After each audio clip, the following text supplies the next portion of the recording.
Eveline by James Joyce. She sat at the window watching the evening invade the avenue. Her head was leaned against the window curtains, and in her nostrils was the odor of dusty cretonne. She was tired. Few people passed. The man out of the last house passed on his way home. She heard his footsteps clacking along the concrete pavement, and afterwards crunching on the cinder path before the new red houses. One time there used to be a field there in which they used to play every evening with other people's children. Then a man from Belfast bought the field and built houses on it, not like their little brown houses, but bright brick houses with shining roofs. The children of the avenue used to play together in that field, the Devines, the Waters, the Dunns, little Keogh the cripple, she and her brothers and sisters. Ernest, however, never played. He was too grown up. Her father used often to hunt them in out of the field with his blackthorn stick. But usually little Keogh used to keep nix and call out when he saw her father coming. Still, they seemed to have been rather happy then. Her father was not so bad then, and besides, her mother was alive. That was a long time ago. She and her brothers and sisters were all grown up. Her mother was dead. Tizzie Dunn was dead too, and the Waters had gone back to England. Everything changes. Now she was going to go away like the others, to leave her home. Home. She looked round the room, reviewing all its familiar objects which she had dusted once a week for so many years, wondering where on earth all the dust came from. Perhaps she would never see again those familiar objects from which she had never dreamed of being divided. And yet, during all those years, she had never found out the name of the priest whose yellowing photograph hung on the wall above the broken harmonium beside the colored print of the promises made to Blessed Margaret Mary Alacoque. He had been a school friend of her father. Whenever he showed the photograph to a visitor, her father used to pass it with a casual word. "He is in Melbourne now." She had consented to go away, to leave her home. Was that wise? She tried to weigh each side of the question. In her home, anyway, she had shelter and food. She had those whom she had known all her life about her. Of course, she had to work hard, both in the house and at business. What would they say of her in the stores when they found out that she had run away with a fella? Say she was a fool, perhaps, and her place would be filled up by advertisement. Miss Gavin would be glad. She had always had an edge on her, especially whenever there were people listening. "Miss Hill, don't you see these ladies are waiting? Look lively, Miss Hill, please." She would not cry many tears at leaving the stores. But in her new home, in a distant, unknown country, it would not be like that. Then she would be married. She, Eveline. People would treat her with respect then. She would not be treated as her mother had been. Even now, though she was over 19, she sometimes felt herself in danger of her father's violence. She knew it was that had given her the palpitations. When they were growing up, he had never gone for her like he used to go for Harry and Ernest, because she was a girl. But latterly he had begun to threaten her and say what he would do to her only for her dead mother's sake. And now she had nobody to protect her. Ernest was dead, and Harry, who was in the church decorating business, was nearly always down somewhere in the country. Besides, the invariable squabble for money on Saturday nights had begun to weary her unspeakably. She always gave her entire wages, 7 shillings, and Harry always sent up what he could, but the trouble was to get any money from her father. He said she used to squander the money, that she had no head, that he wasn't going to give her his hard-earned money to throw about the streets, and much more, for he was usually fairly bad on Saturday night. In the end, he would give her the money and ask her had she any intention of buying Sunday's dinner. Then she had to rush out as quickly as she could and do her marketing, holding her black leather purse tightly in her hand as she elbowed her way through the crowds and returning home late under her load of provisions. She had hard work to keep the house together and to see that the 2 young children who had been left in her charge went to school regularly and got their meals regularly.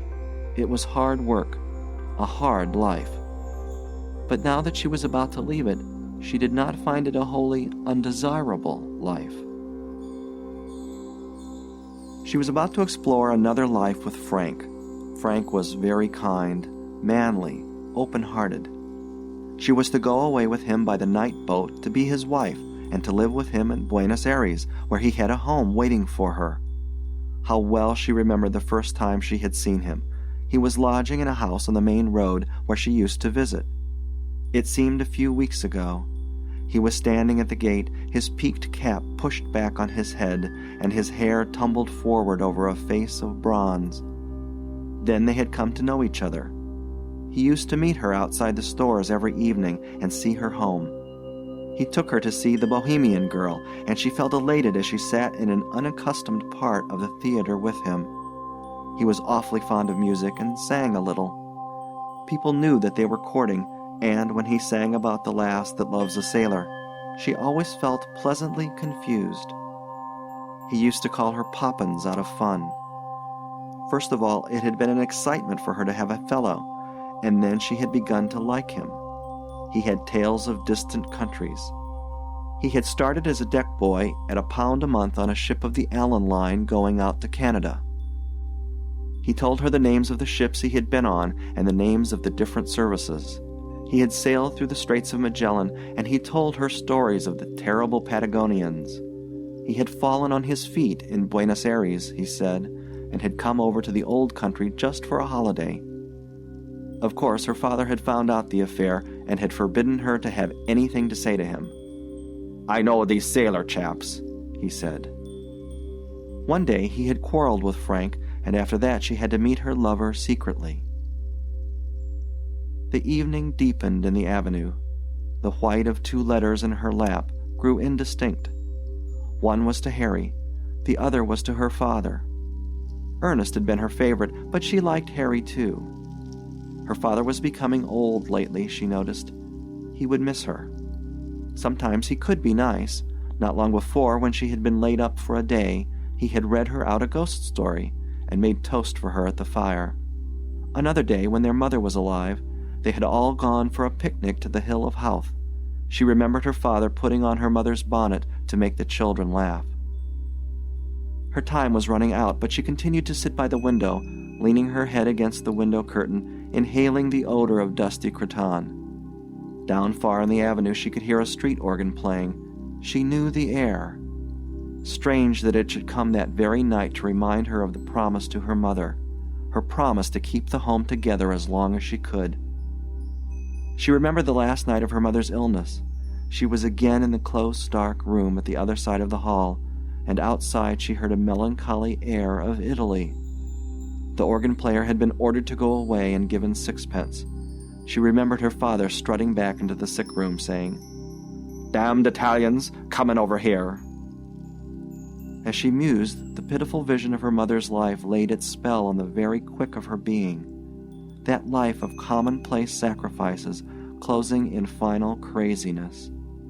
She trembled as she heard again her mother's voice saying constantly, with foolish insistence, "Deravan Saran, Deravan Saran." She stood up in a sudden impulse of terror. Escape! She must escape! Frank would save her. He would give her life, perhaps love, too. But she wanted to live. Why should she be unhappy? She had a right to happiness. Frank would take her in his arms, fold her in his arms. He would save her. She stood among the swaying crowd in the station at the north wall. He held her hand, and she knew that he was speaking to her, saying something about the passage over and over again. The station was full of soldiers with brown baggages. Through the wide doors of the sheds she caught a glimpse of the black mass of the boat, lying in beside the quay wall with illumined portholes. She answered nothing.